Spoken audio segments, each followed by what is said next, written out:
You want me to read this one? Never forget. Elijah loved doing crossword puzzles. Maricopa County Reads started this week. One of the big reasons we do this program is to interrupt that summer slide, which is the learning loss that kids sometimes experience between the school years. How do you hug an elephant who's as curious as you? And we also just want to establish a healthy, lifelong habit of reading. It's like a quiet, peaceful place where you can just read and you can pick out as many books as you want, and all of them hold so much knowledge. Studies show if you're reading 20 minutes a day, you're going to build that habit. You're also going to keep up with your peers. I think it encourages kids to want to read. They enjoy reading, but they read a lot more with the summer reading because they kind of get competitive with it.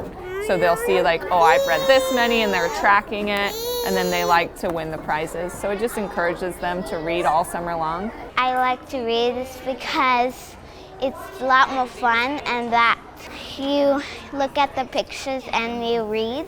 Maricopa County Reads is extremely popular. We already have 41,000 people signed up, and it's only the second day of summer reading. I pick up books and I read it to my mom and to my friends. We have great prizes this year, so I think people get really excited to not only read for fun, but then to also be able to earn prizes along the way.